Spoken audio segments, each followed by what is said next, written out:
Mila, anong ginagawa mo? Nagugutom na ang mga bisita. Umalingaw-ngaw ang matalas na boses ng biyenan kong si Aling Tessie hanggang sa sala, sa harap pa mismo ng lahat ng mga kamag-anak na nakaupo roon, para akong utusan na sinisigawan.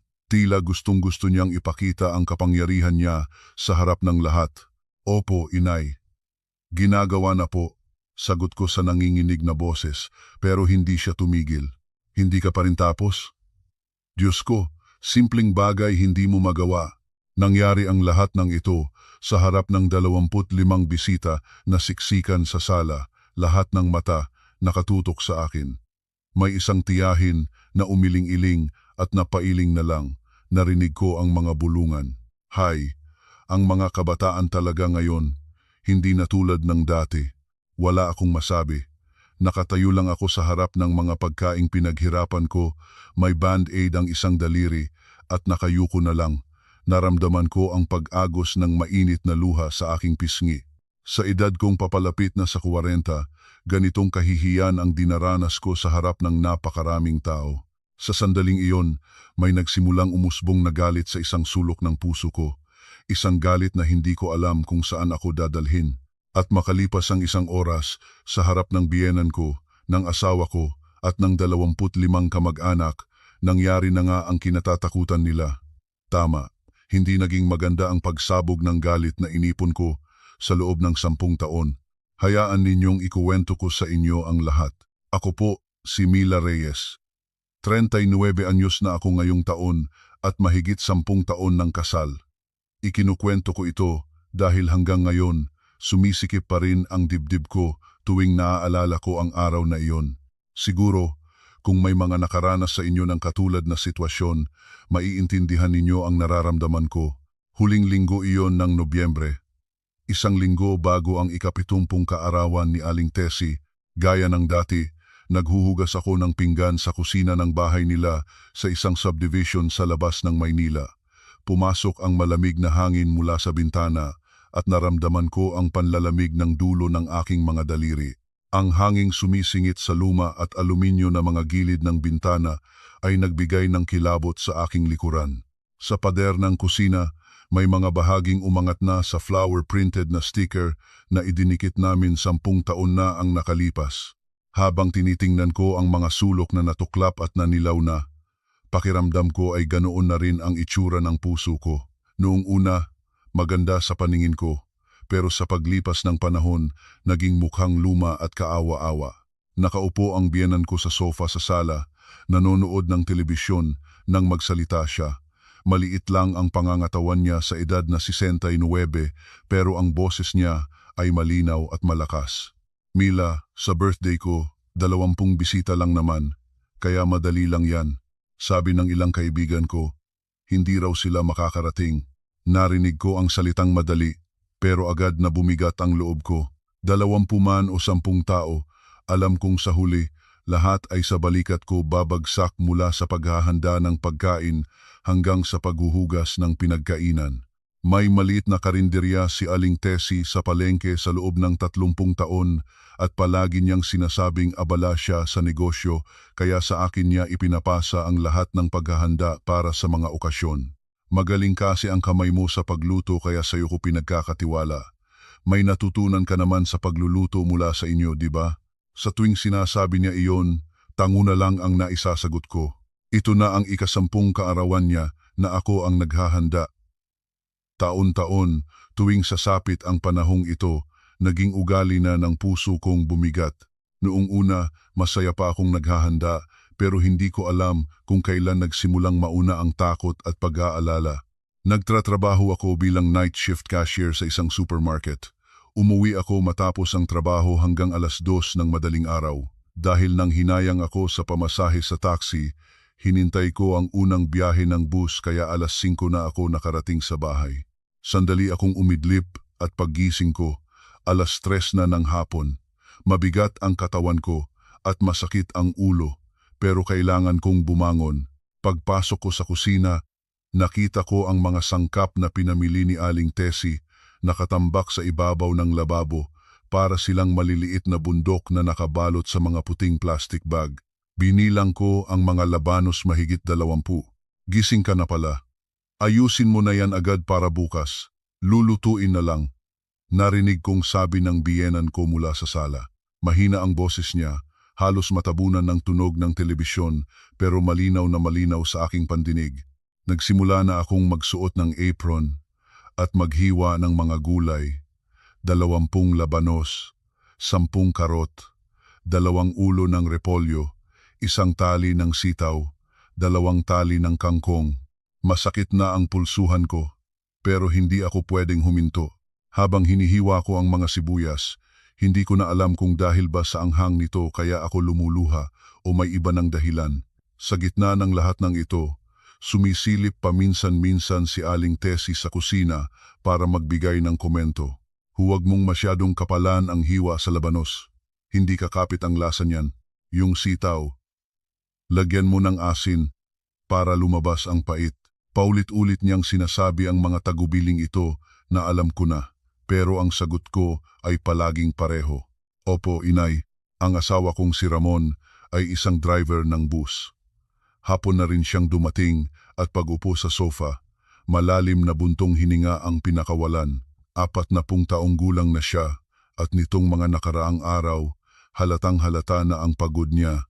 Madalas niyang sabihin na mahirap ang pagmamaneho ng bus. Na late ang biyahe ko, kaya nag-overtime ako. Pagod na pagod ako. Bulong niya habang dumadaan sa kusina. Tumingin siya sa akin, pero hindi man lang nagtanong kung ano ang ginagawa ko. Pagod ako, sabi niya ulit at dumiretso na sa kwarto. Narinig ko ang malakas na pagsara ng pinto. Dumating na pala si Kuya, sabi ng hipag kong si Gina mula sa sala.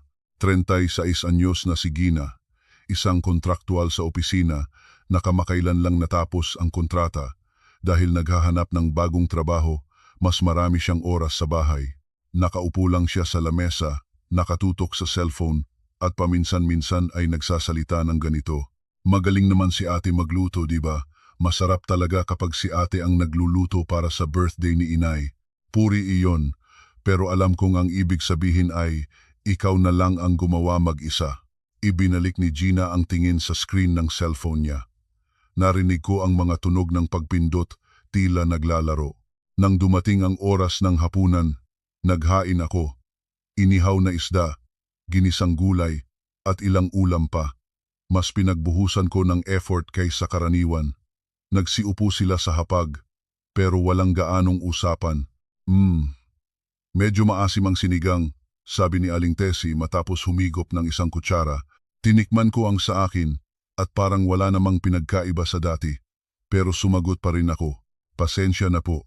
Sa susunod babawasan ko po ang asim. Dapat lang.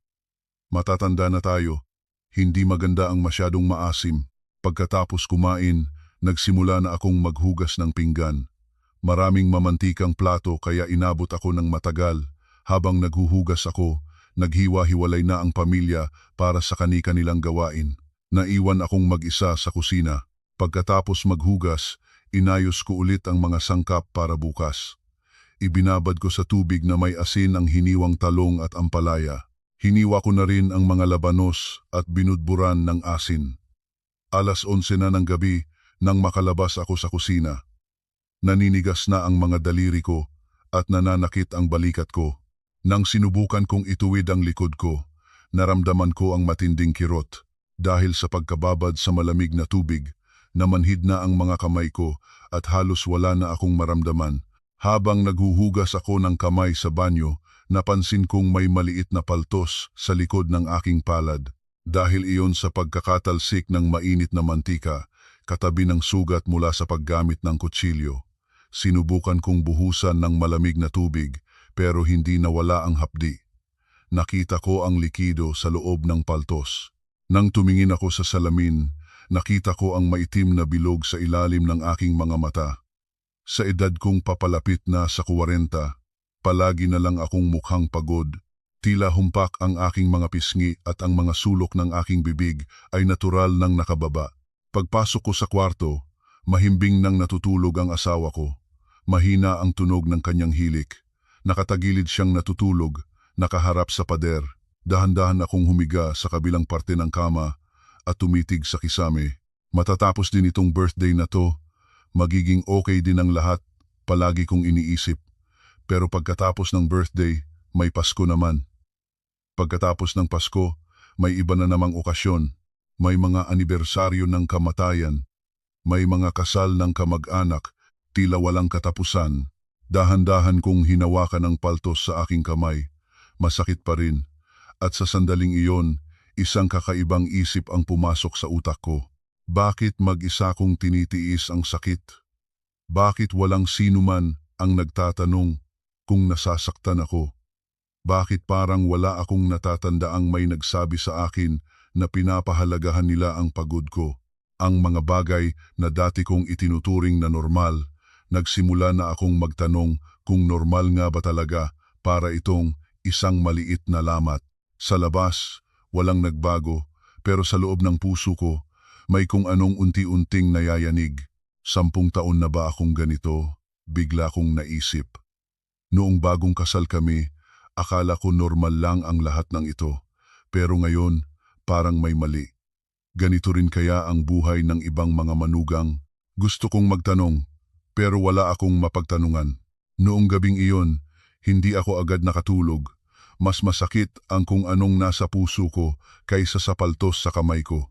May kung anong bigat na dumadagan sa dibdib ko. Pero noon, hindi ko pa alam kung ano ang idudulot ng maliit na lamat na iyon pagkalipas ng 1 linggo. 2:00 na ng madaling araw nang tuluyan akong makatulog at sa panaginip ko, nasa kusina pa rin ako. Walang katapusang naghihiwa ng gulay at walang katapusang naghuhugas ng pinggan. Araw na ng handaan, 5:00 pa lang ng umaga, gising na ako. Kailangan kong simulan ng maaga ang paghahanda. Darating ang mga bisita ng 2:00 ng hapon, kaya kailangan kong matapos ang lahat ng pagkain bago sila dumating. Pagpasok ko sa kusina, naroon pa rin ang mga sangkap na inihanda ko kagabi. Ang sitaw at ampalaya ay nababad na sa tubig asin at ang mga labanos ay lumambot na rin. Isinalang ko ang 4 na malalaking kaldero sa kalan at sinimulan na ang totohanang pagluluto. Inuna ko ang kaldereta. 3 kilo ng baka ang ibinabad ko sa malamig na tubig para maalis ang dugo sa kabahagyang pinakuluan. Sunod, kailangan kong ihanda ang sarsa. Toyo, asukal, dinurog na bawang, luya, at giniling na peras lahat ay maingat kong pinaghalo. Nagising si Aling Tessie bandang 7:00 ng umaga. Tila mas maaga siya kaysa karaniwan, naka-duster pa. Pumasok siya sa kusina para tingnan ang ginagawa ko. Parang masyadong matingkad ang kulay ng sarsa ng kaldereta, sabi niya, kahit hindi pa man niya natitikman. Tinikman ko ng bahagya ang sarsa at sumagot, hindi ko pa po natitimplahan. Gusto niyo po tikman? Wag na. Ikaw naman ang gumagawa, kaya alam mo na yan. Pero, huwag mong masyadong aanhangan ha. Pagkasabi niyon, ay bumalik na siya sa sala. Ipinagpatuloy ko ang paghalo sa sarsa habang tinitimplahan. Pareho lang naman sa dati kong timpla, pero bigla akong nawalan ng kumpiyansa. Mga 9:00, bumangon na ang hipag kong si Gina. Magulo pa ang buhok. Dumiretso siya sa kusina at binuksan ang ref. Ate, may gatas pa? Oo, nasa pinto lang. Kumuha si Gina ng gatas at habang umiinom, tiningnan niya ang mga pagkaing niluluto ko. Kaldereta, pansit, lumpiang Shanghai, at iba't ibang gulay ang unti-unti nang natatapos. Wow, ang dami mo namang niluluto. Ilan nga ulit ang bisita? 20 daw. Kung ganon, sapat na siguro yan. Pagkasabi niyon, bumalik si Gina sa sala at binuksan ang telebisyon. Narinig ko ang tunog ng palabas sa umaga. Makalipas ang 10:00, bumalik si Aling Tessie sa kusina. Ngayon, bihis na siya. Suot niya ang bagong bili niyang bestida na may burda. Bagay sa kanya ang kulay lila na bestida. Mila, kumusta na yang lumpia? Nagagawa mo na ba? Piniprito ko na po. Piniprito ko ang lumpiang gulay at lumpiang Shanghai. Rinig na rinig ang pag-isa ng mantika. Sumilip si Aling Tessie sa kawali. Parang medyo sunog yang gilid. Masyado bang malakas ang apoy mo? Tiningnan kong muli ang kawali. Parang wala namang pinagkaiba sa dati, pero dahil sinabi niya iyon, kinabahan ako. Okay lang naman po yata. Hindi. Sabi ko naman sa'yo, huwag mong dalhin ang paraan ng pagluluto ng pamilya mo dito. Dito, ang paraan natin ang masusunod. Tumagos sa puso ko ang mga salitang iyon. Hindi ko maintindihan kung ano ang nagawa kong mali. Nagluto lang naman ako gaya ng dati. Pasensya na po. Ulitin ko po ba? Huwag na. Nariyan na yan. Wala nang magagawa. Sa susunod, mag-ingat ka. Pagkasabi niyo ni Aling Tessie, tumunog ang telepono kaya umalis siya para sagutin ito. Hello, ay ate. Oo, ngayon na. Napatawag ka. Tila isang kamag-anak ang tumawag. Biglang sumaya ang boses niya. Oo, ang manugang ko ang naghanda ng lahat. Ang sipag-sipag magluto. Magaling talaga ang kamay niya sa kusina. Habang kausap niya sa telepono, pinupuri niya ako. Siya ba talaga yung taong kapupuna lang sa akin kanina? Ibang-iba ang tono ng boses niya. Nagkaldereta siya, naglumpia. Naku, ang galing talaga. Napakasipag. Abot hanggang kusina ang boses niya. Habang patuloy akong nagpiprito, pinakikinggan ko ang sinasabi niya. Kakaiba ang pakiramdam. Bakit sa ibang tao, ipinagmamalaki niya ako, pero sa akin mismo, hindi niya masabi ang mga papuring iyon. Pagkatapos ng tawag, bumalik si Aling Tessie sa kusina. Pinuri ka ng tita mo. Swerte daw ako sa manugang ko, sabi niya, pero ang itsura niya ay hindi masaya. Sa halip, mukha pa siyang may reklamo. Pero sa totoo lang, ano bang nagawa mong tama? Sunog ang lumpia, matingkad ang sarsa ng kaldereta. Kanina lang sa telepono, sinasabi niyang masipag ako at masarap magluto, pero sa harap ko, kabaligtaran ang sinasabi niya. Hindi ko na alam kung alin ang totoong nararamdaman niya. Ayusin mo ang trabaho mo. Huwag mo tayong ipahiya sa mga bisita. Opo, inay. 12:00. Tumunog ang cellphone ko. Tawag mula sa nanay ko. Nakita ni Aling Tessie ang pangalan sa screen bago ko pa masagot. Bakit tumatawag ang nanay mo? Siguro po, babatiin kayo sa kaarawan ninyo. Anong oras na para sa pamilya mo? Abalahin ka pa sa handaan, sabi niya sabay halos agawin ang cellphone sa kamay ko. Siya ang sumagot sa tawag. Hello? Narinig ko ang mahinang boses ni nanay sa kabilang linya. Ay, balae. Kayo pala. Happy birthday po. Salamat. Pero abala si Mila ngayon sa pagluluto. Mamaya na lang kayo tumawag. Ay ganun ba? Sandali lang sana. Sige na, mamaya na. Hindi na pinatapos ni Aling Tessie ang sasabihin ni nanay at basta na lang ibinaba ang tawag. Ibinalik niya sa akin ang cellphone at nagsalita. Kaarawan ko ngayon. Isantabi mo muna ang pamilya mo. Dito ka lang mag-focus sa mga gawain. Sa sandaling iyon parang may kung anong snap na narinig ako sa loob ng dibdib ko. Hindi naman totoong tunog, pero ganoon ang pakiramdam. Sigurado akong babati lang si nanay ng happy birthday, pero kahit iyon ay ipinagkait pa. Hindi man lang sila nakapag-usap ng maayos. Kinuha ko ang cellphone at ipinagpatuloy ang pagpiprito. Pero naramdaman ko ang panginginig ng mga kamay ko. Tumalsik ang mantika sa likod ng palad ko. Pero hindi ko man lang naramdaman ang sakit. Bakit ganito ang nararamdaman ko? Dati, tinitiis ko lang. Pero ngayon, may kakaiba. Bakit ako napunta dito para lang marinig ang lahat ng ito? Paulit-ulit na tanong sa isip ko. Pumunta si Aling Tessie sa sala at tumawag na naman sa ibang kamag-anak. Oh, bunso, darating ka, di ba? Naku, ang daming niluto ng manugang ko. Muli, boses na nagmamalaki ang narinig ko, pero ngayon, hindi na maganda sa pandinig ko. Sa halip, nagagalit ako. Dumating ang asawa ko bandang 1:00 ng hapon. Day off niya kaya maaga siyang umuwi. Pagkatapos makipag-usap kay inay sa sala, pumasok siya sa kusina. Salamat sa pagod mo. Ang dami mo talagang niluto. Bihira siyang magpasalamat. Pero kahit ngayon, hindi ko naramdaman ang sinseridad sa sinabi niya. Oo, maikli kong sagot at ipinagpatuloy ang paghuhugas ng mga pinaggamitan kong sandamakmak na. Anong oras daw darating ang mga bisita? 2:00. May oras pa pala. Pagkasabi niyon, pumasok si Ramon sa kwarto para magbihis. Muli, naiwan akong mag-isa sa kusina. Tumingin ako sa orasan. 1:30 na. May 2 putahe pa akong hindi natatapos. Kailangan ko pang magluto ng sopas at magsaing. Hindi maaaring mawala ang sopas sa handaan.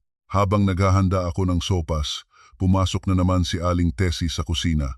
Anong timpla ng sopas mo? Hindi ko pa po natitimplahan. Hinihintay ko pa pong kumulo. Siguraduhin mong tama ang timpla. Bawal ang matabang o sobrang alat. Opo. Pero sa sandaling iyon, sa unang pagkakataon, naisip ko, bakit palagi na lang ako ang kailangang mag-ingat? Bakit lahat ng ginagawa ko may puna? At bakit sa ibang tao ipinagmamalaki niya ako, pero sa akin hindi niya kayang ipakita ang pagpapahalaga? Isang hindi pamilyar na galit ang nagsimulang umakyat sa dibdib ko. Isang emosyon na hindi ko pa naramdaman dati. Sinubukan kong pigilan, pero palaki ito ng palaki. Sa labas, nagsimula ko nang marinig ang mga boses ng mga bisita. Malapit nang mag-2:00. Huli kong hinugasan ang aking mga kamay at inayos ang apron ko. Pero sa isang sulok ng puso ko, may kung anong patuloy na nababasag. 1 oras bago dumating ang mga bisita. Unti-unti nang napupuno ng pagkain ang hapagkainan sa sala. Ang kaldereta, pansit, iba't ibang uri ng lumpia, at mga ensalada. Ang mga bunga ng halos 1 linggo kong paghahanda ay nakahain na, pero bigla na lang patakbong pumasok si Aling Tessie sa kusina. Kitang-kita sa mukha niya ang pag-aalala. Mila, naku, may problema. Bakit po? Tumawag sila ngayon lang. May darating pa raw na mga bisita. Po? Ilan pa po? 5 pa daw. Ibig sabihin, 25 na silang lahat. Biglang nagblanko ang isip ko dahil sa biglaang pagdami ng bisita. Tiyak na hindi sasapat ang mga inihanda kong pagkain. Paano po yan? Kulang na po ang pagkain. Ano pa ba? E di magluto ka pa. Bilis-bilisan mo. Nagmamadali na ang boses ni Aling Tessie. Siya ba talaga yung kanina lang ay kalmadong pumupuna sa bawat galaw ko? Ano pa po bang lulutuin ko? Ewan ko, bahala ka na diyan. Basta huwag lang mapahiya. Naku, sabi niya habang binubuksan ang ref at inilalabas kung ano-ano. 1 tray ng itlog, ilang sibuyas at patatas. Hindi pa niya alam kung ano ang ipapaluto, pero naglalabas na siya ng mga sangkap. Kahit itlog na maalat na lang na may kamatis at sibuyas. Yung mabilis lang, nagmamadali akong nagsimulang maghiwa ng kamatis at sibuyas. Mga 15 itlog na maalat ang binalatan ko. Sumasakit na ang pulsuhan ko, pero kailangan kong bilisan. Pero si Aling Tessie, nakatayo lang sa tabi ko at minamadali ako. Bilisan mo. Wala nang oras. Ginagawa ko na po. Lagyan mo rin ng sibuyas. Hindi masarap. Yan kapag walang sibuyas. Opo. Tumulo ang luha ko habang naghihiwa ng sibuyas. Hindi ko alam kung dahil ba sa sibuyas o may iba ng dahilan. Wala akong oras para punasan ang mga luha ko, kaya patuloy lang ako sa paghihiwa. Kasalukuyan kong inihahalo ang lahat nang pumasok si Gina sa kusina. Hindi tulad kanina, nakaayos na siya. May make-up at maganda ang suot na damit. Ate, anong ginagawa mo? Nagdaragdag ng pagkain. Ay, dumami pala ang bisita? Ang hirap naman yan. Sabi niya iyon, pero wala man lang siyang bahid ng kagustuhang tumulong para pa siyang nanonood lang. Grabe ate, saludo talaga ako sa'yo. Hindi ko kayang gawin yan. Isang papuri, pero ang dating sa akin ay ikaw na lang mag-isa ang gumawa niyan. Tiningnan ni Gina ang kanyang mga kuko habang nagsasalita. Ang dami mo sigurong papuri na natatanggap kay inay. Ano? Ako kasi, kahit simpleng ganyan, hindi ko magawa. Pwede mo namang subukang tumulong. Mahinahon kong sabi. Ngumiti si Gina at sumagot. Naku, hindi po talaga ako marunong magluto. Mas maganda kung ikaw na lang ate. Siguradong mas masarap. Sa huli, ako pa rin ang naiwang mag-isa. Lumabas ulit si Gina at bumalik sa sala. Pumasok naman si Ramon sa kusina. Nakasuot na siya ng polo. Malinis na ang buhok at itsura. Anong ginagawa mo? Dumami ang bisita, kaya nagdaragdag ako ng pagkain. Ah, ganun ba? Ang hirap niyan. Sabi niya habang nakatayo lang. Hindi tumutulong, pero hindi rin umaalis. Nakatayo lang siya roon at pinapanood ako. Gusto mo tulungan kita? Hugasan mo na lang yung mga plato. Ah, hugasan? Nag-alinlangan si Ramon nang makita ang bundok ng hugasin sa lababo. Kailangan na bang hugasan yan bago dumating ang mga bisita? Oo. Baka maubusan tayo ng plato. Itinaas ni Ramon ang manggas ng kanyang polo at nagsimulang maghugas, pero ilang plato pa lang ang nahuhugasan niya nang pumasok si Aling Tessie. Mon, anong ginagawa mo diyan? Tinutulungan ko lang po si Mila maghugas. Diyos ko, anak, bakit mo ginagawa yan? Lumabas ka na. Asikasuhin mo ang mga bisita. Okay lang naman po, inay. Anong okay? Trabaho yan ng asawa mo. Lumabas ka na, sabi.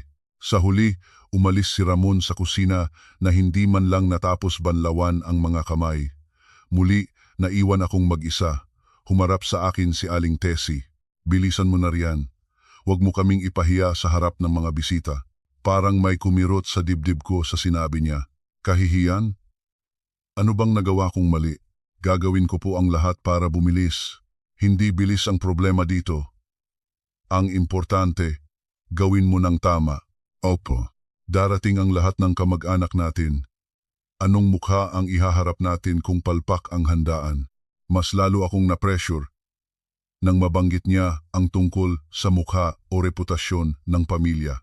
Sa huli, lahat ng responsibilidad ay nasa akin. Habang naghahanda, naisip kong gumawa na rin ng mabilisang ensaladang pipino. Nagsimula akong maghiwa ng 5 pipino. Kailangan kong bilisan, pero dahil natatakot akong magkamali, maingat ang bawat hiwa ko. Pero muli, minadali ako ni Aling Tessie. Mas bilisan mo pa yang paghiwa mo, aabutin ka ng siyam-siyam diyan. Pasensya na po. Sa pagmamadali, nahiwa ko ang aking daliri. Nagsimulang tumulo ang dugo. Aray ko, ano ba yan? Singhal ni Aling Tessie. Hindi boses ng pag-aalala, kundi boses ng pagkainis. Lagyan mo ng band-aid. Kumuha ako ng band-aid mula sa cabinet at inilagay sa daliri ko. Dumudugo pa rin, pero kailangan kong magpatuloy sa pagluluto. Ingatan mong huwag tumulo, yang dugo sa pagkain ha. Opo. Bumalik si Gina sa kusina para tingnan kung luto na ang idinaragdag kong pagkain. Ate, luto na po ba? Hindi pa. Parang nandyan na yata lahat ng bisita. Lalo akong nagpanik sa sinabi niya. Kayo na po bahala dyan, ate, ha? Sasalubungin ko pa po ang mga bisita. Sabi ni Gina at lumabas na naman. Imbes na tulong, dagdag presyon pa ang dala niya. Lalong lumalakas ang ingay ng mga bisita sa sala. Marami na sigurong dumating. Rinig ko ang tawanan at kuwentuhan. Pero ako, heto pa rin sa kusina, litong-lito. Masakit ang daliri ko. Hindi pa tapos ang hugasin at kulang pa ang pagkain. Sa pangatlong beses, pumasok si Aling Tessie sa kusina. Ngayon, galit na talaga ang itsura niya. Hindi ka pa rin tapos. Naghihintay na ang mga bisita. Malapit na po. Anong malapit na? Kailangan. Tapos na ngayon na. Sumisigaw na siya. Isang sigaw na sapat para marinig hanggang sa sala. Ngayon lang to, tiis lang.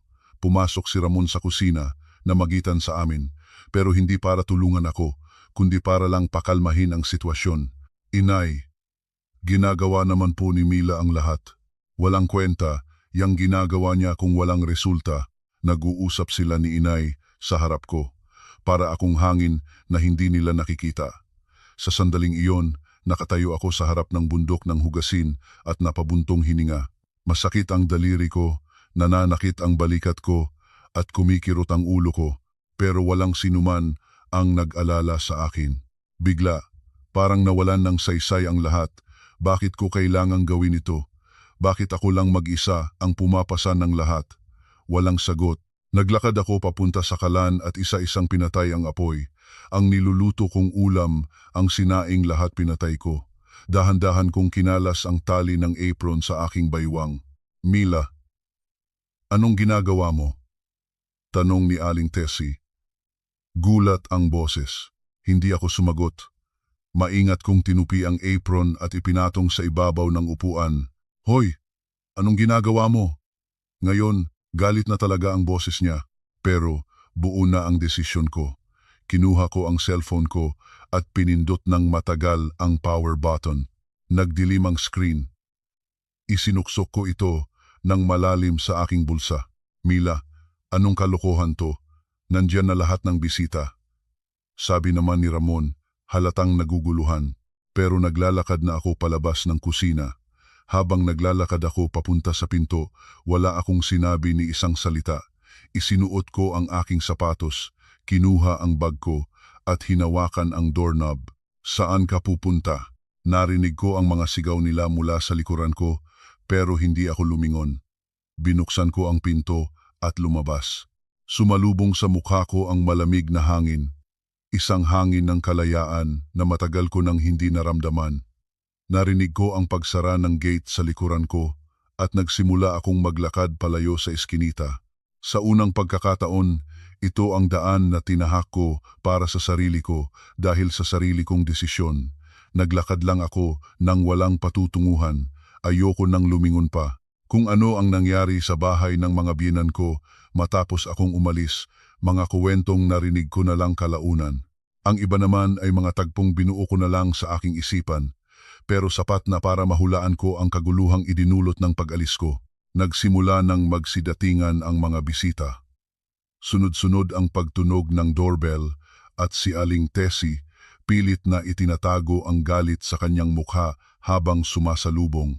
Ang bago niyang bestidang lila ay siguradong napakaganda tingnan. Tuloy po kayo. Kanina pa namin kayo hinihintay. Ang unang bisita ay malamang isang kaibigan niya, may dalang isang pumpon ng bulaklak at masayang bumabati. Pagpasok sa sala at pagkakita sa nakahandang pagkain, marahil ay wala pa silang napansing problema. Wow, Teresita, ang dami namang handa. Naku, ang manugang ko ang naghanda ng lahat niyan. Napakasipag, may pagmamalaking sagot siguro ng biyenan ko. Pero habang dumarating ang ikalawa, ikatlo, at mga sumunod pang bisita, nagsimula ng magbago ang sitwasyon. Kalahati pa lang ng pagkain ang nakahain at wala nang anumang ingay o abala na nagmumula sa kusina. Si Ramon siguro ang unang nakaramdam na may mali. Pagpunta niya sa kusina, wala ng tao at lahat ng kalan ay nakapatay. Ang apron na maayos na nakatupi sa ibabaw ng upuan ang nagbigay sa kanya ng hudyat na may nangyaring hindi maganda. Inay, wala po si Mila. Ano? Patakbong pupunta si Aling Tessie sa kusina. Nang makita niya ang tahimik na kusina, siguradong namutla siya. Nasaan siya? Baka nasa kwarto lang. Wala po, Inay. Wala rin po ang sapatos niya. Doon na nila napagtanto na umalis na talaga ako. Ang mga bisita ay naghihintay sa sala at ang handaan ay kalahati lang ang nakahanda.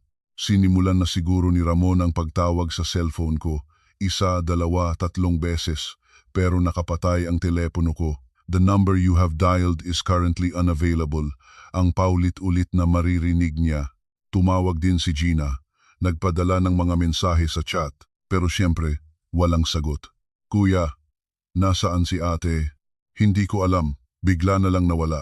Habang nagkakagulo sila, patuloy ang pagdating ng mga bisita. 5, 6, hanggang sa napuno ang sala. Naghihintay ang mga tao na may lumabas pang pagkain. Sinubukan ni Aling Tessie na iligtas ang sitwasyon. Pumasok siya sa kusina para tingnan ang mga pagkaing hindi ko natapos. Ang ensalada ay hindi pa natimplahan at ang sinaing ay hilaw pa. Gina, halika rito. Tulungan mo ako. Inay, hindi po ako marunong magluto. Kahit si Ramon na lang. Pero si Ramon, kahit kailan ay hindi marunong magluto. Hindi siya marunong magtimpla o kahit magsaing man lang. Ang tanging ginawa niya ay ang paulit-ulit na pagtawag sa akin. Nagsimula ng magbulungan ang mga bisita. Kailan daw? Lalabas. Yung ibang pagkain. Sandali lang po, may inaayos lang. Sagot ni Aling Tessie, pilit na itinatago ang kaba, pero siguradong nanginginig ang boses niya. Kailanman ay hindi pa siya napunta sa ganitong sitwasyon. Lumipas ang 30 minuto, pagkatapos ay 1 oras. Nauubos na rin ang pasensya ng mga tao. Ang mga bata ay nagsisimula ng magreklamo na gutom na at ang mga matatanda ay nagbubulungan na. Nasaan na ba ang manugang mo? Baka may pinuntahan lang saglit. Pilit na paliwanag ni Aling Tessie. Pero halata sa mga mata ng mga tao na may mali. Isang manugang na biglang mawawala sa gitna mismo ng handaan ng kanyang biyenan? Imposible. Hanggang sa nagsalita ang panganay na kapatid ni Aling Tessie. Teresita, sa manugang mo lang ba ipinagawa ang lahat ng ito? Hindi naman po ate, magkasama kami. Ganito kalaking handaan, ipinahanda mong mag-isa? Kahit sinong tao, bibigay sa pagod niyan. Sumang-ayon ang ibang mga kamag-anak, biglang nanlamig ang kapaligiran. Gaano kaya kapagod ang bata na yon para umalis sa ganitong araw? Ang mga manugang ngayon, hindi na tulad ng dati. Hindi na sila basta-basta nagtitiis. Ang mga tingin ng lahat ay napunta kay Aling Tessie. Hindi tingin ng awa, kundi tingin ng panunumbat. Habang buhay niya, hindi pa siya nakatanggap ng ganoong mga titig. Medyo sensitibo lang talaga ang manugang ko, sinubukan niyang magdahilan. Medyo sumpungin at madaling ma-stress. Pero malamig ang naging tugon ng mga tao. Hindi kaya pagod lang talaga yan? Hindi pagiging sensitibo? Kahit sino naman, mapapagod kapag mag-isang pinagawa ng ganyan. Kahit anong pilit ni Aling Tessie na isisi sa akin ang lahat, naintindihan na ng mga tao ang sitwasyon, ang kalahating handaan at ang tahimik na kusina ang nagsasabi ng buong katotohanan. Patuloy si Ramon sa pagtawag. 10, 20, 30 beses. Dumarami ang missed calls pero wala siyang makukuhang sagot. Si Gina naman ay siguradong tuliro na. Ang taong dati taganood lang, biglang napasabak sa sitwasyong kailangan niyang kumilos. Kuya, bakit ayaw sagutin ni ate? Hindi ko alam. Ayaw talaga. Habang tumatagal, lalong lumalala ang sitwasyon. May mga bisitang nagsimula ng tumayo at magpaalam. Sige, Teresita, mauna na kami. Huwag muna. Sandali pa. Pilit na pagpigil ni Aling Tessie, pero wala nang bisa. Sa harap ng mga natirang bisita, napilitan si Aling Tessie na maghain ng kahit ano. Pilit niyang inilabas ang hindi pa tapos na pagkain. Pero hilaw ito at sabog-sabog ang itsura. Ano ba to? Bulong siguro niya sa sarili. Siya na ipinagmamalaki ang kanyang galing sa pagluluto sa karinderya niya, ngayon ay naghain ng palpak na pagkain sa sarili niyang mga bisita. Nagpatuloy ang bulungan, mukhang mag-isa nga niyang ginawa lahat. Kahit sino naman, tatakas kapag pinagawa ng ganyan. Hindi yan issue ng pagtitiis. Issue yan ng sentido common. Unti-unting gumuho ang reputasyon ni Aling Tessie. Ang reputasyong iningatan niya buong buhay niya ay nawasak sa isang iglap. Sa huli, ang handaan ay isang malaking kabiguan. Umuwi ang mga tao na hindi man lang nabusog o nasiyahan. Ang ika-70 kaarawan ni Aling Tessie ay nasira. Nang makaalis na ang lahat ng bisita, isang nakabibinging katahimikan ang bumalot sa bahay. Ang naiwan ay ang hapag na kalahati lang ang laman, mga platong walang laman, at ang 3 tulirong miyembro ng pamilya. Anong nangyari? Anong nangyari? Patuloy si Ramon sa pagtawag. 50, 60 beses. Umabot na siguro ng 100 ang missed calls, pero wala pa ring sagot.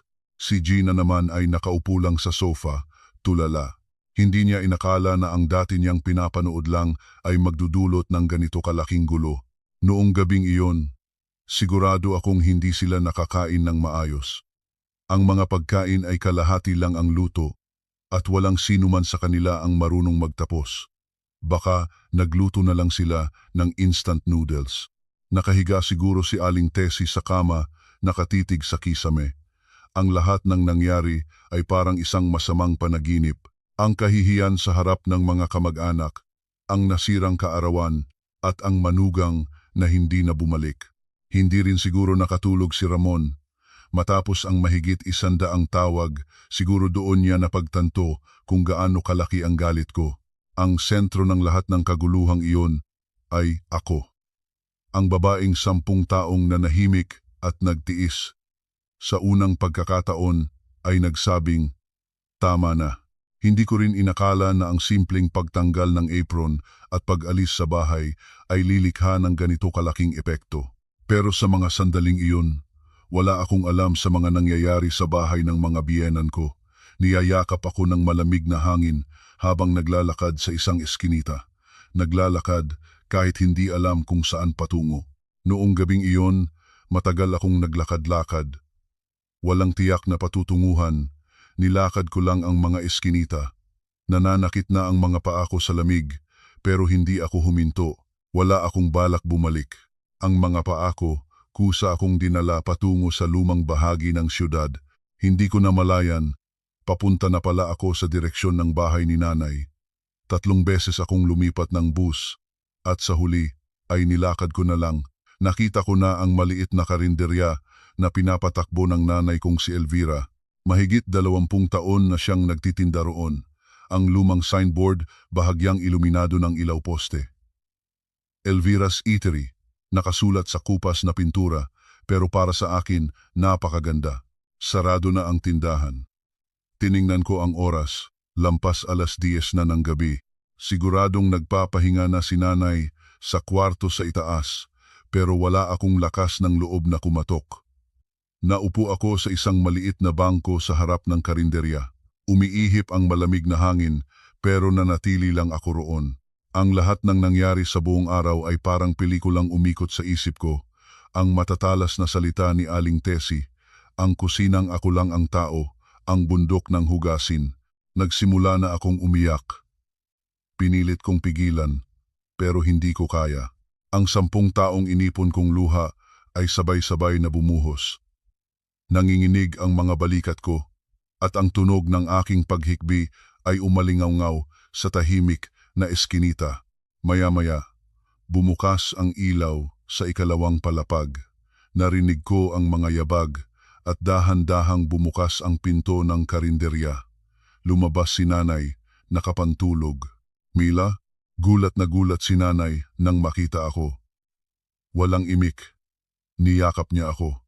Isang mainit na yakap. Bakit ngayon ka lang? Anong nangyari? Hindi ako makasagot. Patuloy lang ako sa pag-iyak. Hindi na nagtanong pa si nanay at dinala niya ako sa loob. Puno ang karinderya ng pamilyar na amoy-amoy ng mantika, amoy ng mga pampalasa at ang amoy ni nanay. Gumaan ng bahagya ang pakiramdam ko. Halika, umakyat muna tayo. Dinala ako ni nanay sa kwarto sa itaas. Maliit lang ang silid pero malinis at komportable. Inilatag niya ang isang lumang kutson. Magpahinga ka muna, bukas na tayo mag-usap. Pero biglang nag-vibrate ang cellphone ko. Muli ko na pala itong binuksan kanina habang naglalakad. Sunod-sunod ang mga notifikasyon ng missed calls, tawag mula kay Ramon. Nakita ni nanay ang cellphone ko at mahinahon siyang nagsalita. Sa ngayon, ang sarili mo muna ang isipin mo. Kinuha niya ang cellphone ko at inilagay sa pinakailalim na drawer ng aparador. Nawala ang tunog ng vibration. Okay lang yan, anak. Nandito na si nanay. Noong gabing iyon, sa unang pagkakataon sa loob ng mahabang panahon, nakatulog ako ng mahimbing. Isang kapayapaan na hindi ko kailanman naramdaman sa bahay ng mga biyenan ko. Kinabukasan, nagising ako sa karinderya at natural na sinimulan ang araw sa pagtulong kay nanay. Nagsimula ako sa paghuhugas ng mga pinagkainan. Sanay na ako sa gawaing ito, kaya hindi mahirap. Sa katunayan, gumaan pa nga ang pakiramdam ko. Mila, dahan-dahan lang. Hindi mo kailangang magmadali. Nag-aalalang sabi ni nanay. Pero patuloy lang ako sa pagkilos. Mas panatag ang loob ko kapag may ginagawa. Pagsapit ng tanghalian, nagsimula nang dumating ang mga suki. Karamihan ay mga matatandang taga roon din. Binabati nila si nanay at nagtatakang tumitingin sa akin. Aling Elvira, nandito pala ang anak mo. Oo, dumalaw lang saglit, sagot ni nanay. Hindi na siya nagpaliwanag pa. Sa paglipas ng mga araw, naging natural na sa akin ang pagtulong sa karinderya, pagkuha ng order, pagluluto, paghuhugas ng plato. Halos pareho ng mga ginagawa ko sa bahay ng biyenan ko, pero ibang-iba ang pakiramdam. Dito, walang pumupuna. Kapag nagkamali ako, tahimik akong itinatama ni nanay. Kapag may nagawa akong tama, pinupuri niya ako. Maging ang mga customer ay mababait sa akin. Ang bilis naman kumilos ng anak ninyo, sabi ng isang matandang suki. Mana yata sa inyo. Kung magkasama kayo rito, siguradong lalakas lalo ang negosyo. Pabiro ang pagkakasabi niya, pero nakita ko ang bahagyang pagbabago sa mga mata ni nanay. Tila may ideyang nabuo sa kanyang isip. Nang gabing iyon, matapos naming isara ang karinderya, nag-usap kami ni nanay. Marami sigurong tawag mula sa kanila, no? Opo. Pero hindi ko po sinasagot. Pagod ka na, nak. Hinawakan ni nanay ang kamay ko. Napabuntong hininga siya nang makita ang mga kalyo at gaspang nito. Magpahinga ka muna dito. Ako lang naman ang gumagawa rito dati, kaya okay lang. Pero hindi ko kayang magpahinga lang. Gusto kong kumilos. Kapag nagtatrabaho ako sa karinderya, gumagaan ang pakiramdam ko. Lumipas ang 1 linggo at kitang-kita na ang pagbabago sa akin. Bumalik na ang kulay sa aking mukha. Ang dating laging yukong mga balikat ko ay unti-unti nang tumuwid. Natural na akong nakikipag-usap at nakikipagtawanan sa mga customer. Minsan, napatingin ako sa salamin at nakita kong nag-iba na ang itsura ko. Mukha pa ring pagod, pero may buhay. Hindi na iyon ang patay na ekspresyon na palaging nakapaskil sa mukha ko noong nasa bahay pa ako ng mga biyenan ko. Alam kong napapansin din ni nanay ang pagbabago ko. Unti-unti nang nawawala ang pag-aalala sa kanyang mukha. Pero mayroon pa ring isang bagay na kailangan kong pagdesisyonan. Hindi ako maaaring manatili rito habang buhay. Darating ang araw na kailangan kong pumili. Babalik ba ako? O tatahak ng ibang landas? Pero kahit ano paman, sa sandaling ito, nakakahinga na ulit ako. Dito sa maliit na kusina kasama si nanay, sa unang pagkakataon, naramdaman ko na kahit mahirap ang trabaho, hindi na sumasakit ang puso ko. Ilang araw pa ang lumipas sa karinderya. Bandang 2:00 ng hapon, nang kaunti na lang ang tao. Nagpupunas ako ng mga mesa, habang si nanay ay naghahanda ng mga sangkap para bukas sa kusina. Biglang bumukas ang pinto ng karinderya. Mahinang tumunog ang maliit na kampanilya. Pag-angat ko ng tingin, nakita ko si Ramon na nakatayo roon. Sa loob ng ilang araw na hindi kami nagkita, mukha siyang mas nangayayat at napabayaan. Hindi maayos ang ahit ng balbas at lukot ang damit. Mila, mahina ang boses niya. Ibinaba ko ang basahan at tinitigan siya.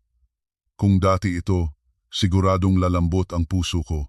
Pero ngayon, kakaibang kalmado ang naramdaman ko. Paano mo nalaman na nandito ako? Sinabi ni inay. Dito ka raw siguradong pupunta.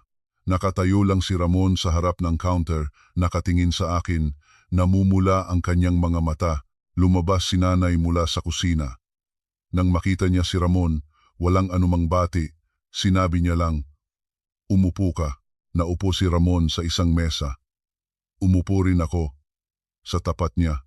Pumasok si nanay sa kusina, pero ramdam kong nakikinig siya. "Umuwi ka na," panimula ni Ramon. Nagmamakaawa ang boses niya. Si inay, laging nahihilo. Tumaas ang presyon, dinala na namin sa doktor. Balita tungkol sa pagkakasakit ng biyenan ko. Kung dati, mataranta akong tatakbo pa uwi. Pero ngayon, kalmado ko lang itong tinanggap. Malubha po ba? Oo.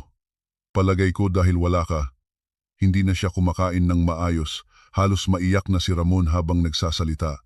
Mukha siyang totoong nag-aalala. Si Gina, anong ginagawa niya? Abala si Gina sa paghahanap ng trabaho. Gaya ng inaasahan ko, walang naitutulong si Gina. "Mila, parang awa mo na. Umuwi ka na." "Kasalanan ko ang lahat," sabi ni Ramon habang nakayuko. Pero buo na ang desisyon ko. Ayoko nang bumalik sa bahay na yon para maging manugang nila. Mariin kong sabi. Gulat siyang napatingin sa akin.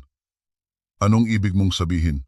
"Nak, kung bubukod tayo, pag-iisipan ko, maingat kong mungkahi. Sinabi kong gusto kong magkaroon kami ng sarili naming bahay.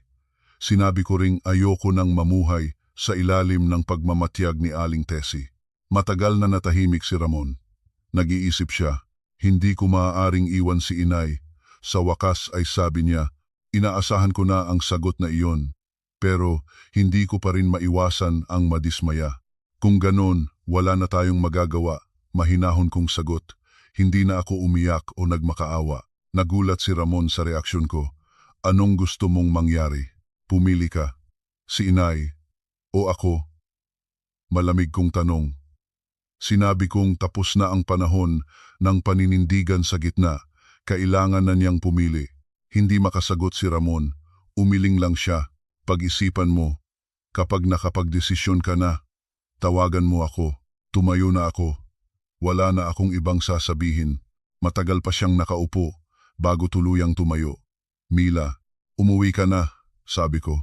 Nang makaalis si Ramon, lumabas si nanay mula sa kusina. Okay ka lang, nak? Opo, nay. Okay lang ako. At totoo, okay lang ako. Kung dati, parang pinupunit ang puso ko. Ngayon, hindi na. Sa halip, gumaan ang pakiramdam ko. Lumipas pa ang ilang araw, pero walang tawag mula kay Ramon. Siguradong umuwi siya at kinausap si Aling Tessie, pero malamang ay hindi niya na iparating ng maayos ang kondisyon ko. Ang narinig ko, tumawag daw si Aling Tessie sa mga kamag-anak at kapitbahay.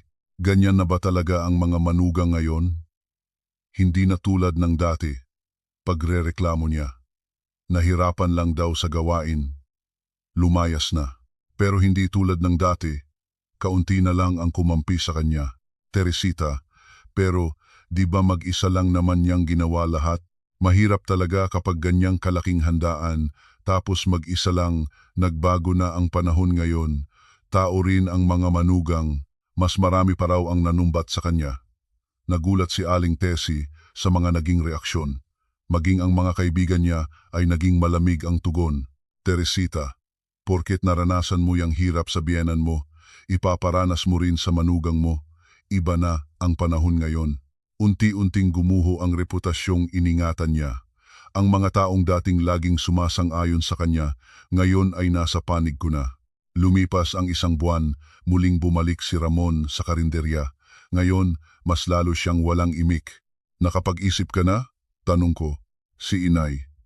Mas lumalala ang sakit niya. Pareho pa rin ang dahilan. Ayoko nang makinig. Kung ganon, kayo na lang po ang magsama. Malamig kong sagot. Walang masabi si Ramon. Nakayuko lang. Paano ko naman iiwan si inay? At paano naman ako mabubuhay ulit sa ilalim niya? Sagot ko. Hindi na ako magpapatalo. Pumili ka. Ito na ang huling tanong ko. Matagal siyang nag-isip. At sa huli, umiling siya. Pasensya na. Hindi ko kayang iwan si inay. Sa huli, pinili niya ang kanyang ina. Kalmado kong tinanggap ang sagot niya. Sige, kung ganon, tapos na tayo. Gulat siyang napatingin sa akin. Mila, anong ibig mong sabihin? Tapos na. Wala na tayong kailangang pag-usapan pa. Tumayo na ako. Wala na talagang natitirang sasabihin. Matagal pa siyang nakaupo bago tuluyang umalis. Mula noon, hindi na bumalik si Ramon. Siguro, sumuko na siya. Hindi na rin tumawag si Aling Tessie o si Gina. Nagsimula ako ng bagong buhay sa karinderya kasama si nanay. Walang nanghuhusga, walang pumupuna. Ang mga customer ay mababait at si nanay ay laging nariyan. Noon ko natanto ng lubusan, hindi na ako ang dating mahinang si Mila. Isa na akong tao na kayang ipagtanggol ang sarili at alam kong iyon ang tamang desisyon. Pero hindi pa rito natatapos ang kwento. Alam kong hindi basta-basta susuko ang pamilya ng dati kong asawa. Siguradong may gagawin pa silang ibang paraan. Lumipas ang isang taon. Sa loob ng panahong iyon, namuhay ako ng isang bagong buhay kasama si nanay habang pinapatakbo ang aming karinderya. Noong unay nangangapa pa, pero unti-unti, naging bihasa ako. Natural na akong nakikipag-usap sa mga customer, nag-iisip ng mga bagong putahe at lumago ang aming negosyo. Pagsapit ng tag-araw, isang malaking pagbabago ang dumating sa aming karinderya. Dumami ng husto ang aming mga customer. Kumalat ang balita na masarap ang aming pagkain, kaya may mga dumadayo pa mula sa malayo. Naging patok lalo na ang niluluto kong sinigang at adobo. Nag-usap kami ni nanay at nagdesisyon kaming arkilahin din ang katabing pwesto. Pinalawak namin ang aming munting espasyo. Nagdagdag kami ng 4 na mesa at pinalaki rin ang kusina. Nagpagawa rin kami ng bagong signboard. Mula sa Elvira's Eatery, naging Mila's Lutong Bahay na ito. Pangalan ko na ang nakalagay. Isang malinis na signboard na may asul na background at puting mga letra. Sa araw ng paghahanda para sa muling pagbubukas, kinuha ko mula sa munisipyo ang aming business permit. Matagal kong tinitigan ang pangalang nakasulat doon, Mila Reyes, pangalan ko bilang may-ari ng negosyo. Ito ang unang opisyal na dokumento na nakapangalan sa akin. Sa edad na 40, ngayon lang ako nagkaroon ng sarili kong negosyo, naninikip ang dibdib ko sa tuwa. Ang babaeng 10 taon na namuhay bilang manugang lang, ngayon ay isa ng boss o may-ari. Tuwang-tuwa rin si nanay. Ang anak ko, negosyante na. Sabi niya, bakas ang pagmamalaki sa kanyang mukha. Hindi raw niya akalain na makikita niya akong ganito katatag. Sa araw ng aming muling pagbubukas, maraming bulaklak ang dumating, regalo mula sa aming mga suki. Maging ang mga katabi naming tindahan ay bumati at nagbigay ng magagandang hangarin. Sobrang saya ng pakiramdam. Samantala, paminsan-minsan ay nakakarating sa akin ang balita tungkol sa kalagayan ng aking mga biyenan. Mga kuwentong dala ng mga kapitbahay na napapadaan. Si Ramon, si Aling Tessie at si Gina ay magkakasama pa rin daw sa iisang bahay. Pero hindi na raw tulad ng dati. Mabigat daw palagi ang kapaligiran sa loob ng bahay. Dahil wala na ako, si Aling Tessie na raw ang gumagawa ng lahat ng gawaing bahay. Sa edad niyang papalapit sa 70, kinailangan niyang bumalik sa paglalaba, paglilinis at pagluluto. Hirap na raw siyang pagsabayin ng trabaho sa pwesto niya sa palengke at ang mga gawain sa bahay. Si Gina naman ay hindi pa rin daw makahanap ng maayos na trabaho. Ilang beses na raw siyang nag-apply pero laging bigo, kaya madalas daw itong mainit ang ulo sa bahay. Paulit-ulit daw nitong sinasabi, sana bumalik na si ate, pero huli na ang lahat. Si Ramon naman, nagpapatuloy sa pagmamaneho ng bus, pero laging pagod daw pag-uwi. Madalas daw itong bumubulong na napakatahimik at malungkot ng bahay nang wala ang asawa, pero wala pa rin siyang balak na iwan ang kanyang ina. Sinisisi daw nila ang isa't isa habang sinisisi rin ako sa kanilang kalagayan, pero walang sinuman sa kanila ang umamin sa sarili nilang pagkakamali. Isang hapon, habang naghuhugas ako ng pinggan sa Mila's Lutong Bahay, isang pamilyar na boses ang narinig ko. Pagtingin ko sa pinto, nakita ko si Aling Tessie na nakatayo roon. 1 taon na kaming hindi nagkita. Lalo siyang tumanda. Mas pumuti ang kanyang buhok at tila mas kuba na ang kanyang mga balikat. May dala siyang bayong. Matagal siyang nakatitig sa bago naming signboard. Binabasa niya siguro ang mga salitang Mila's Lutong Bahay. Hanggang sa napansin niya ang likod ko habang kumikilos ako sa kusina. Nagkunwari akong hindi siya nakita. Ipinagpatuloy ko ang paghuhugas habang kumukuha ng order mula sa mga customer. Matagal siyang nag-alinlangan sa labas ng pinto, pero sa huli ay pumasok din. Lumapit siya sa counter at tinawag ako. Mila, ibang-iba na ang boses niya. Hindi na matalas at mapagmataas. Ngayon, mahinahon at maingat. Opo, kalmado kong sagot. Maraming customer, kaya hindi siya maaaring gumawa ng eksena. Puwede bang bumalik ka na? Nanginginig ang boses niya. Isang boses na hindi ko kailanman narinig mula sa kanya. Nagkamali ako. Patawarin mo ako. Nagsosorry siya. Pero buo na ang desisyon ko. Pasensya na po. Marami pong customer, abala po ako, magalang pero matatag kong sabi. Ayoko nang magpaapekto pa sa mga salita niya. Mila, parang awa mo na. Kasalanan naming lahat. Patuloy siyang nagmakaawa, pero umiling lang ako. Inay, may-ari na po ako ng lugar na ito ngayon.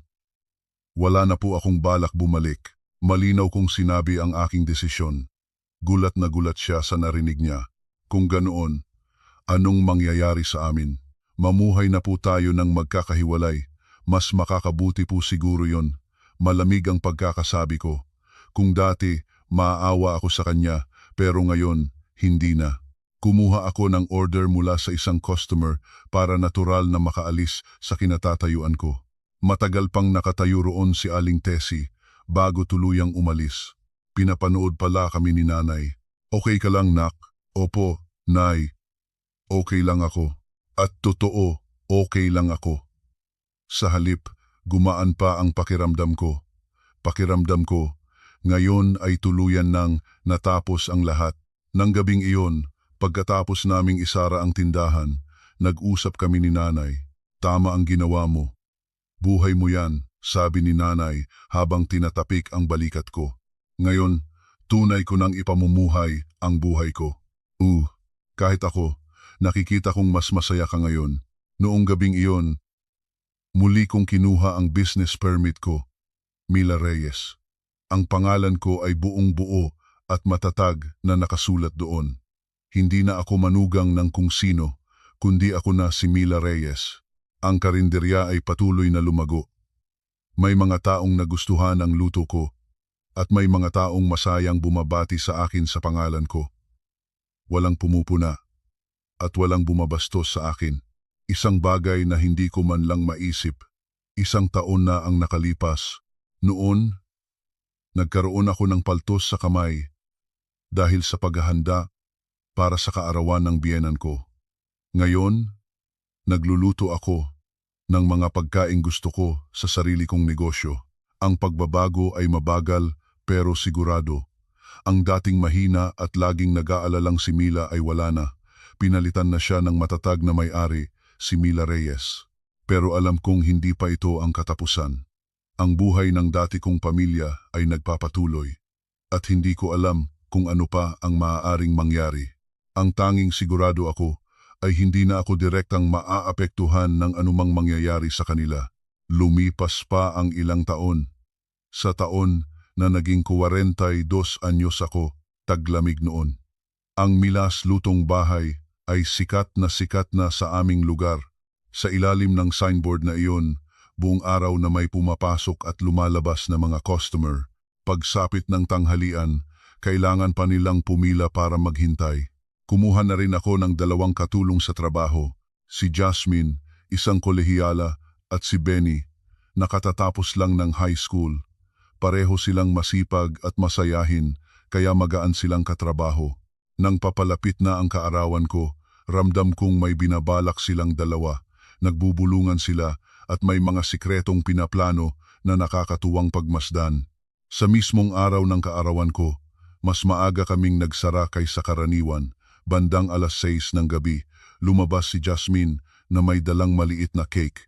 Ate Mila, happy birthday po. Sumabay si Benny sa pagpalakpak. Nakangiti namang sinindihan ni nanay ang mga kandila. Naku, kailan niyo pa to inihanda? Secret po. Kayo po kasi, palagi niyo kaming inaalagaan, masayang sabi ni Jasmine. May mga sulat pa silang ibinigay sa akin.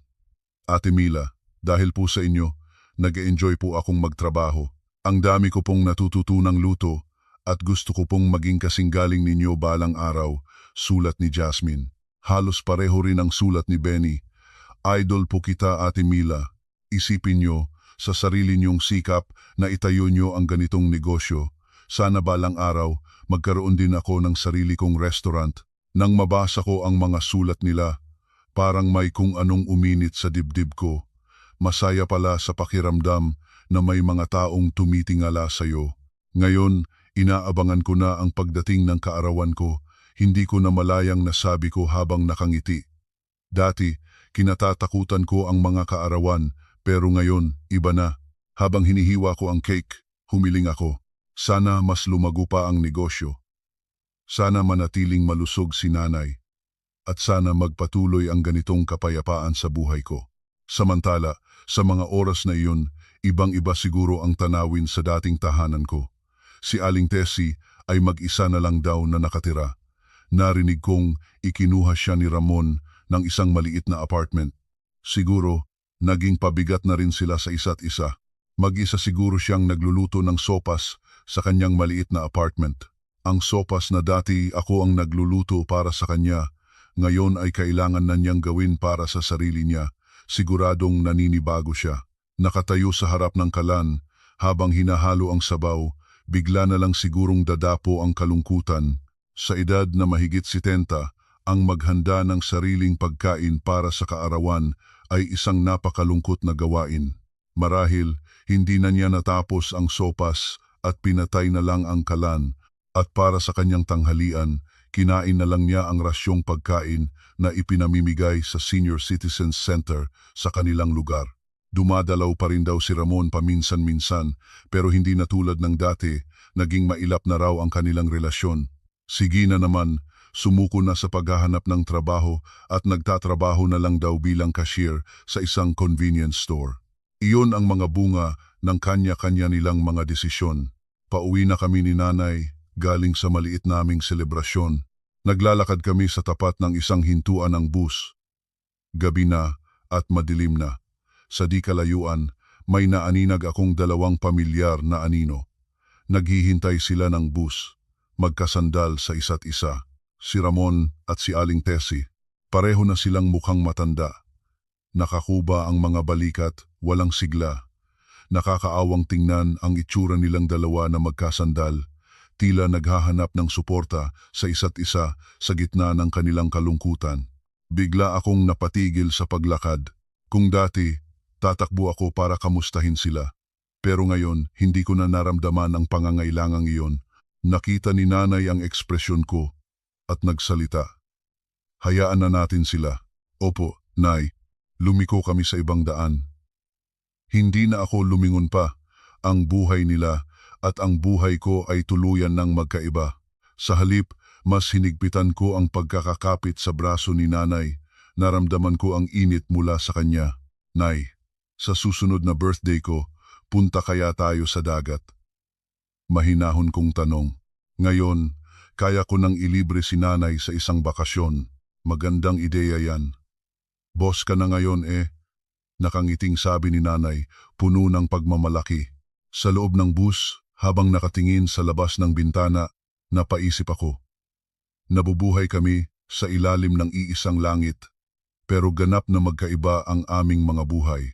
Ako, may sariling negosyo, napapaligiran ng mabubuting tao, at araw-araw na nakakaramdam ng tagumpay. Inaabangan ko na ang bawat kaarawan at nakakapagplano para sa hinaharap. Sa kabilang banda, ang dati kong pamilya ay nabubuhay sa kani-kanilang kalungkutan. Sinisisi ang isa't isa, habang wala ng ibang masandalan, kundi ang isa't isa rin. Lahat ng ito ay resulta ng aming mga pinili. Pagdating sa bahay, tumingin ako sa salamin. Isang ibang-iba ng mukha ang nakita ko. Mga matang may tiwala sa sarili, mga balikat na taas noo, at mga labing marunong nang ngumiti ng totoo. Ang Mila Reyes sa edad na 42 ay hindi na nagtatago sa anino ng iba. Nabubuhay na siya sa sarili niyang pangalan, sa sarili niyang lakas, sa buhay na pinili niya para sa sarili niya. Noong gabing iyon, may isinulat ako sa aking tala-arawan. Ngayong araw, tunay na naging kaarawan ko.